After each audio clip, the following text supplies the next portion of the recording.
ਵਾਹਿਗੁਰੂ ਜੀ ਕਾ ਖਾਲਸਾ ਵਾਹਿਗੁਰੂ ਜੀ ਕੀ ਫਤਿਹ। ਮੈਂ ਤੁਹਾਡੀ ਹੋਸਟ ਨੀਲਮ ਕੌਰ। ਮੈਂ ਟੀਵੀ 84 ਦੇ ਸਾਰੇ ਦਰਸ਼ਕਾਂ ਦਾ ਹਾਰਦਿਕ ਸਵਾਗਤ ਕਰਦੀ ਹਾਂ। ਪ੍ਰੋਗਰਾਮ ਸੱਚੋ ਸੱਚ ਵਿੱਚ ਪੰਥ ਦੀ ਮਹਾਨ ਸ਼ਖਸੀਅਤ ਡਾਕਟਰ ਅਮਰਜੀਤ ਸਿੰਘ ਜੀ ਮੇਰੇ ਨਾਲ ਬੈਠੇ ਹੋਏ ਨੇ। ਆਓ ਨਾਲ ਮਿਲ ਕੇ ਪ੍ਰੋਗਰਾਮ ਸ਼ੁਰੂ ਕਰਦੇ ਹਾਂ।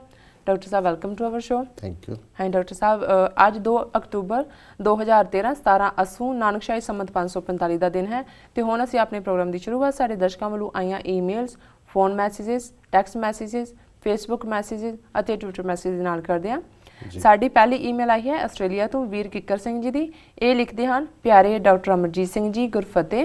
सब तो पहला मैं ਤੁਹਾਨੂੰ ਸਿੱਖਸ ਫॉर ਜਸਟਿਸ ਅਤੇ ਨਾਰਥ ਅਮਰੀਕਾ ਦੀਆਂ ਸਿੱਖ ਸੰਗਤਾਂ ਨੂੰ ਬਹੁਤ-ਬਹੁਤ ਵਧਾਈ ਦੇਣਾ ਚਾਹੁੰਦਾ ਹਾਂ ਕਿ ਤੁਸੀਂ ਵੀਕਡੇ ਹੋਣ ਦੇ ਬਾਵਜੂਦ ਵੀ ਵਾਈਟ ਹਾਊਸ ਦੇ ਬਾਹਰ ਮਨਮੋਹਨ ਸਿੰਘ ਦੇ ਖਿਲਾਫ ਬੜੀ ਦ੍ਰਿੜਤਾ ਤੇ ਸਿੱਧਕ ਨਾਲ ਜ਼ੋਰਦਾਰ ਰੋਸ ਵਿਖਾਵਾ ਕੀਤਾ। ਬਹੁਤ ਸ਼ਾਨਦਾਰ ਜੀ ਡਾਕਟਰ ਸਾਹਿਬ। ਸਭ ਤੋਂ ਪਹਿਲਾਂ ਤਾਂ ਮੈਂ ਵੀਰ ਕਿੱਕਰ ਸਿੰਘ ਜੀ ਦਾ ਬਹੁਤ-ਬਹੁਤ ਧੰਨਵਾਦ ਕਰਦਾ ਹਾਂ। ਉਹਨਾਂ ਨੇ ਸਾਨੂੰ ਲਿਖਿਆ ਆਸਟ੍ਰੇਲੀਆ ਤੋਂ। ਜੀ ਜੀ, ਇਹ ਬੜੇ ਸੋਚਵਾਨ ਗੁਰਸਿੱਖ ਨੇ और ਜਦੋਂ ਵੀ ਇਹ ਲਿਖਦੇ ਨੇ ਬੜੀ ਖੂਬਸੂਰਤ ਇਹਨਾਂ ਦੀ ਅੰਗਰੇਜ਼ੀ ਲਿਖਤ ਹੈ ਜੀ। ਔਰ ਜਿਹੜੇ ਨੁਕਤੇ ਅਕਸਰ ਡਿਬੇਟ ਤੋਂ ਬਾਹਰ ਰਹਿ ਜਾਂਦੇ ਨੇ, ਜਿਸ ਤੋਂ ਇਹ ਅੰਦਾਜ਼ਾ ਹੁੰਦਾ ਹੈ ਕਿ ਬੜੇ ਧਿਆਨ ਨਾਲ ਲਗਾਤਾਰਤਾ ਨਾਲ ਪ੍ਰੋਗਰਾਮ ਦੇਖਦੇ ਨੇ, ਸੁਣਦੇ ਨੇ ਜੀ। ਔਰ ਇਹ ਉਹਨਾਂ ਨੁਕਤਿਆਂ ਵੱਲ ਹੀ ਸਾਡਾ ਧਿਆਨ ਲਿਆਉਂਦੇ ਨੇ ਜਿਹਦੇ ਬਾਰੇ ਸਮਝਦੇ ਨੇ ਕਿ ਅੰਤਰਰਾਸ਼ਟਰੀ ਪੱਧਰ ਤੇ ਸਿੱਖ ਕੌਮ ਦੇ ਹਵਾਲੇ ਨਾਲ ਜਿਹੜੀ ਵਿਚਾਰ ਚਰਚਾ ਚੱਲ ਰਹੀ ਹੈ ਉਹਦੇ 'ਚ ਸਾਡੀ ਆਵਾਜ਼ ਸ਼ਾਮਲ ਹੋਣੀ ਚਾਹੀਦੀ ਹੈ ਜੀ।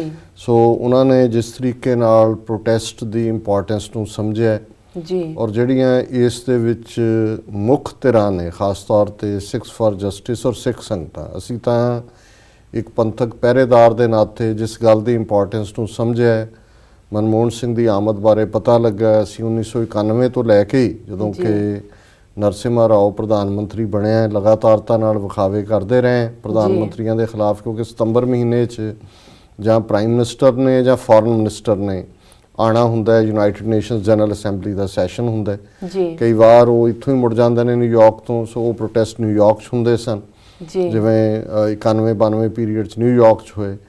ਪਰ ਇਸ ਵਾਰ ਕਿਉਂਕਿ ਇਹ ਪ੍ਰੈਜ਼ੀਡੈਂਟ ਓਬਾਮਾ ਦੀ ਵੀ ਸੈਕੰਡ ਟਰਮ ਹੈ, ਖਤਮ ਹੋ ਰਹੀ ਹੈ ਜੀ। ਮਨਮੋਹਨ ਸਿੰਘ ਵੀ ਨੈਕਸਟ ਈਅਰ ਇਲੈਕਸ਼ਨ ਈਅਰ ਹੈ, ਉਸ ਤੋਂ ਬਾਅਦ ਉਹਦਾ ਕੀ ਫੇਟ ਹੋਣਾ ਹੈ ਇਸ ਬਾਰੇ ਕੋਈ ਪਤਾ ਨਹੀਂ ਹੈ ਜੀ। ਸੋ ਅਮਰੀਕਾ ਦੇ ਸਾਹਮਣੇ ਵੀ ਕਾਫੀ ਇਸ਼ੂ ਜਿਹੜੇ ਕਿ ਜਦੋਂ ਅਮਰੀਕਾ ਨੇ ਇੰਡੀਆ ਨੂੰ ਆਫ ਦਾ ਹੁੱਕ ਕੀਤਾ ਨਿਊਕਲੀਅਰ ਡੀਲ ਕਰਕੇ ਜੀ, ਖਾਸ ਤੌਰ ਤੇ ਨਿਊਕਲੀਅਰ ਸਪਲਾਇਰ ਗਰੁੱਪ ਤੋਂ ਜੀ, ਕਿਉਂਕਿ ਉਹ 45 ਦੇਸ਼ਾਂ ਦੀ ਇੱਕ ਬਾਡੀ ਹੈ ਔਰ ਉਹਦੇ 'ਚ ਹਰ ਮੈਂਬਰ ਕੋਲ ਵੀਟੋ ਦਾ ਹੱਕ ਹੈ। ਸੋ ਇੰਡੀਆ ਨੇ ਬਿਨਾਂ ਨਿਊਕਲੀਅਰ ਪ੍ਰੋਲੀਫਰੇਸ਼ਨ ਟ੍ਰੀਟੀ ਤੇ ਦਸਤਖਤ ਕੀਤੇ हैं, ਬਿਨਾਂ ਕੰਪਰੈਹੈਂਸਿਵ ਨਿਊਕਲੀਅਰ ਟੈਸਟ ਬੈਨ ਟ੍ਰੀਟੀ ਤੇ ਦਸਤਖਤ ਕੀਤੇ हैं। ਸਾਰੀਆਂ ਰਿਆਇਤਾਂ ਜਿਹੜੀਆਂ ਲਈਆਂ ਉਹ ਪ੍ਰੈਜ਼ੀਡੈਂਟ ਬੁਸ਼ ਦੀ ਇੱਕ ਗਲਤ ਜਿਹੜੀ ਹੈ ਉਸ ਦੀ ਦਾ ਕਨਕਲੂਜਨ ਸੀ ਕਿ ਵੀ ਉਹ ਇੰਡੀਆ ਨੂੰ ਜੇ ਅਬਲਾਈਜ਼ ਕਰੇਗਾ ਤੇ ਕਿਸ ਲੈਵਲ ਦੀ ਬਿਜ਼ਨਸ ਇਹਨਾਂ ਦੇ ਲਈ ਨਿਕਲੇਗੀ, ਜਾਂ ਜਿਹੜੀ ਉਹਨਾਂ ਦੀ ਨਿਗਾਹ 'ਚ ਵਾਰ ਅਗੇਂਸਟ ਦਹਿਸ਼ਤਗਰਦੀ ਦਾ ਮਤਲਬ ਵਾਰ ਅਗੇਂਸਟ ਇਸਲਾਮ ਹੈ, ਉਹਦੇ 'ਚ ਇੰਡੀਆ ਪਾਰਟਨਰ ਹੋਏਗਾ ਔਰ ਇੰਡੀਆ ਨੂੰ ਇਰਾਕ ਦੇ ਵਿੱਚ ਵੀ ਫੌਜ ਲਏਗਾ ਜਾਂ ਅਫਗਾਨਿਸਤਾਨ 'ਚ ਵੀ ਲਏਗਾ ਜੀ। ਸੋ ਪ੍ਰੈਜ਼ੀਡੈਂਟ ਓਬਾਮਾ ਨੇ ਵੀ ਆਪਣੀ ਪਹਿਲੀ ਟਰਮ ਦੇ ਵੇਲੇ ਬੜੇ ਜੋਸ਼ੋ ਖਰੋਸ਼ ਦੇ ਨਾਲ ਉਸ ਸਾਰੀ ਰਿਲੇਸ਼ਨਸ਼ਿਪ ਨੂੰ ਅੱਗੇ ਤੋਰਿਆ ਜੀ। ਪਰ ਹੁਣ ਜ਼ਾਹਰ ਹੈ ਕਿ ਦੋਨਾਂ ਦੇਸ਼ਾਂ ਦੇ ਵਿੱਚ ਇੱਕ ਠੰਡਾਪਨ ਉਹਨਾਂ ਦੇ ਸਬੰਧਾਂ 'ਚ ਆ ਚੁੱਕਾ ਹੈ, ਕਿਉਂਕਿ ਭਾਰਤ ਨੇ ਜੋ ਕਮਿਟਮੈਂਟਸ ਕੀਤੀਆਂ ਸੀ ਉਹ ਪੂਰੀਆਂ ਨਹੀਂ ਕੀਤੀਆਂ। ਜੇ ਅਮਰੀਕਨਾਂ ਦੇ ਵਪਾਰਕ ਨੁਕਤਾ ਨਿਗਾਹ ਤੋਂ ਦੇਖੋ ਕਿ ਭਾਰਤ ਨੇ ਮਦਦ ਅਮਰੀਕਾ ਦੀ ਲੈ ਕੇ NSG ਤੋਂ ਆਪਣੇ ਆਪ ਨੂੰ ਜਿਹੜਾ ਉਹ ਸੁਰਖਰੂ ਕੀਤਾ, ਪਰ ਡੀਲ ਜਿਹੜੀ ਹੈ ਉਹ ਸਭ ਤੋਂ ਪਹਿਲਾਂ ਫ੍ਰੈਂਚ ਨਾਲ ਕੀਤੀ, ਫਰਾਂਸ ਨਾਲ ਕੀਤੀ ਔਰ ਰਸ਼ੀਆ ਨਾਲ ਕੀਤੀ। ਅਮਰੀਕਾ ਦੇ ਮਾਮਲੇ 'ਚ ਅਜੇ ਤੱਕ ਗੱਲਾਂ ਬਾਤਾਂ ਨੇ। ਪਾਰਲੀਮੈਂਟ ਦੇ ਵਿੱਚ ਜਿਹੜਾ ਇਸ ਸੰਬੰਧੀ ਉਹਨਾਂ ਨੇ ਐਕਟ ਵੀ ਲਿਆਂਦਾ, ਅਮਰੀਕਨ ਉਸ 'ਤੇ ਖੁਸ਼ ਨਹੀਂ ਨੇ। ਇਸ ਲਈ ਅਮਰੀਕਨ ਕੰਪਨੀਆਂ ਦੇ ਨੁਮਾਇੰਦਿਆਂ ਨੇ ਵੀ ਜਿਹੜਾ ਬਿਗ ਕਾਰਪੋਰੇਟ ਅਮਰੀਕਾ ਹੈ, ਇਹ ਮੈਨੂੰ ਗੱਲ ਬਾਅਦ 'ਚ ਪਤਾ ਲੱਗੀ ਕਿਉਂਕਿ ਕਿਸੇ ਨੇ ਜਿਹੜਾ ਇੱਥੇ NPR ਨੈਸ਼ਨਲ ਪਬਲਿਕ ਰੇਡੀਓ ਹੈ ਉਹਦੇ 'ਤੇ ਖਬਰ ਸੁਣੀ ਕਿ ਉਹਨਾਂ ਨੇ ਵੀ ਉਸੇ ਦਿਨ ਮਾਰਨਿੰਗ ਜਿਹੜਾ ਉਹ ਪ੍ਰੋਟੈਸਟ ਕੀਤਾ ਵਾਈਟ ਹਾਊਸ ਦੇ ਬਾਹਰ ਜਦੋਂ ਮਨਮੋਹਨ ਸਿੰਘ ਦੀ ਮੀਟਿੰਗ ਹੋ ਰਹੀ ਸੀ। ਜੇ ਸਾਨੂੰ ਉਹਦੀ ਜਾਣਕਾਰੀ ਪਹਿਲਾਂ ਮਿਲ ਜਾਂਦੀ ਤੇ ਅਸੀਂ ਉਹਨਾਂ ਨੂੰ ਵੀ ਜੁਆਇਨ ਕਰਨਾ ਸੀ ਆਪਣੇ ਪ੍ਰੋਟੈਸਟ ਤੋਂ ਇਲਾਵਾ ਵੀ ਜੀ ਜੀ। ਸੋ ਜ਼ਾਹਰ ਹੈ ਕਿ ਇਹ ਸਾਰੇ ਚੋਂ ਮਕਸਦ ਤਾਂ ਉਹਨਾਂ ਦਾ ਜਿਹੜਾ ਅਮਰੀਕਾ ਦਾ ਇਹੀ ਸੀ ਕਿ ਵੀ ਜਦੋਂ ਮਨਮੋਹਨ ਸਿੰਘ ਨੇ ਆਉਣਾ ਉਸ ਦੇ ਨਾਲ ਹੀ ਵਾਸ਼ਿੰਗਟਨ ਦੀ ਉਹਦੀ ਫੇਰੀ ਵੀ ਲੰਚਿਓਨ ਮੀਟਿੰਗ ਲੰਚ ਦੀ ਜਿਹੜੀ ਆ ਉਹਨਾਂ ਨੇ ਰੱਖ ਲਈ।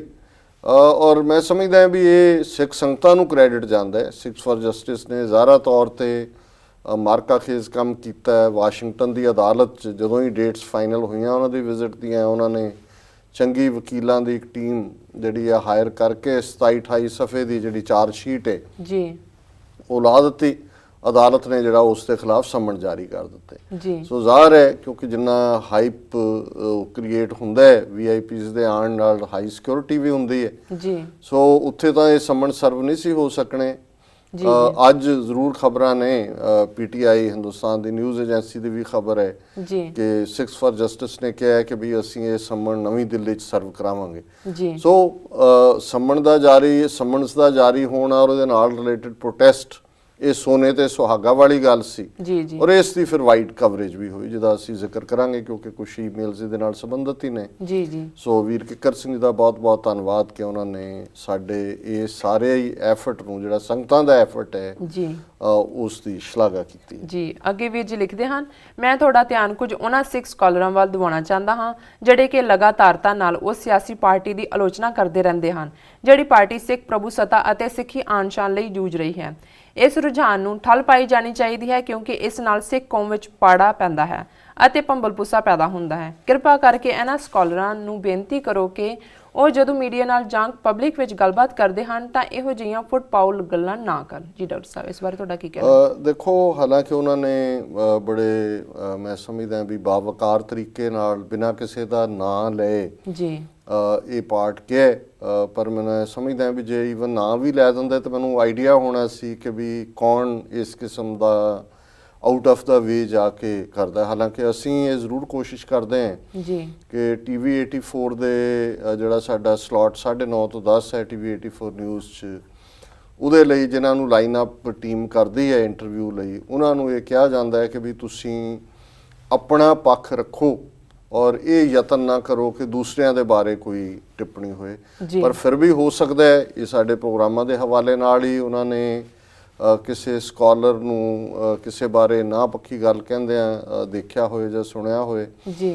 ਹਾਲਾਂਕਿ ਇਸ ਦੇ ਬਾਵਜੂਦ ਕਿ ਕੁਝ ਸਕਾਲਰ ਜਿਨ੍ਹਾਂ ਨੂੰ ਸਿੱਖ ਕਮਿਊਨਿਟੀ ਦੇ ਵਿੱਚ ਇਸ ਵੇਲੇ ਲਗਭਗ ਅਲੱਗ-ਥਲੱਗ ਕੀਤਾ ਗਿਆ, ਅਸੀਂ ਉਹਨਾਂ ਦੇ ਗੁਣਾਂ ਦੀ ਕਦਰ ਕਰਦੇ ਹਾਂ ਕਿ ਉਹਨਾਂ ਦੀ ਸਿਆਸੀ ਦੇਣ ਜਾਂ ਉਹਨਾਂ ਦੀ ਇੰਟੈਲੈਕਚੁਅਲ ਦੇਣ ਦੀ ਗੱਲ ਕਰਦੇ ਹਾਂ, ਉਹਨਾਂ ਨੂੰ ਵੀ ਲਾਈਨ ਤੇ ਲੈਣ ਦਾ ਯਤਨ ਕੀਤਾ ਜਾਂ ਕਰਦੇ ਹਾਂ। ਕਿ ਅਸੀਂ ਨਵਾਜਣਾ ਇਸ ਲਈ ਨਹੀਂ ਚਾਹੁੰਦੇ ਕਿ ਵੀ ਉਹਨਾਂ ਦੇ ਅਸੀਂ ਸਾਰੇ ਐਸਪੈਕਟ ਨਾਲ ਸਹਿਮਤ ਹੁੰਦੇ ਹਾਂ, ਪਰ ਸਾਨੂੰ ਹੁੰਦਾ ਹੈ ਕਿ ਵੀ ਐਟਲੀਸਟ ਇੱਕ ਪਲੇਟਫਾਰਮ ਐਸਾ ਹੋਣਾ ਚਾਹੀਦਾ ਹੈ ਜਿੱਥੇ ਸਾਨੂੰ ਉਹਨਾਂ ਆਵਾਜ਼ਾਂ ਨੂੰ ਵੀ ਸੁਣਨਾ ਚਾਹੀਦਾ ਹੈ ਜਿਹੜੀਆਂ ਆਵਾਜ਼ਾਂ ਜਿਹੜੀਆਂ ਨੇ ਉਹ ਇੱਕ ਕਿਸਮ ਦੀਆਂ ਨਕਾਰੀਆਂ ਗਈਆਂ ਨੇ ਕੌਮ ਵੱਲੋਂ, ਜਾਂ ਠੀਕ ਜਾਂ ਗਲਤ ਕਿਸੇ ਕਾਰਨ ਕਰਕੇ ਵੀ ਉਹ ਮੁੱਖ ਧਾਰਾ ਨਾਲੋਂ ਟੁੱਟੇ ਹੋਏ ਨੇ।